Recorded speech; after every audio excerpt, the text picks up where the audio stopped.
Meantime, it was President Obama who stepped up to the podium in prime time last night, delivering a speech that was as much about his legacy as his endorsement of Hillary Clinton. He culminated the three-day event, praising his former rival and possible successor for her strength, experience, and international expertise. She's worked closely with our intelligence teams, our diplomats, our military.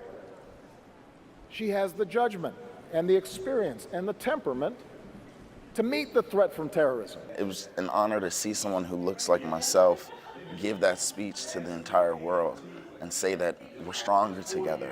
And when we all come together, we can take on these issues that we're facing. Clinton's running mate Tim Kaine, who is lesser known in other parts of the country, introduced himself to a national audience.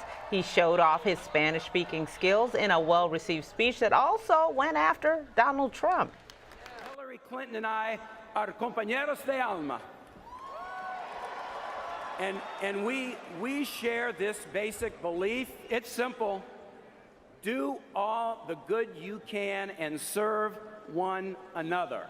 Kaine is from our sister state in Virginia, former mayor of Richmond. We know him well. Very folksy guy, very down to earth. There's too much attention being paid to that, as this is something that's going to be really good for Latinos.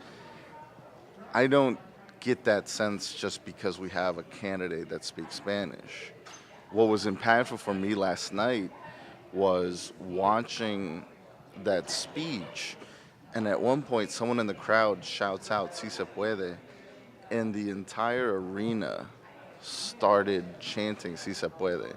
And I'm willing to bet that that is probably the first time in the history of the democratic process here in the United States that we've had a convention where there was a full crowd chanting in Spanish. Tune in tomorrow as CTV producer David Barnes brings us more from the final day of the convention, which is actually today, but we'll bring it to you tomorrow.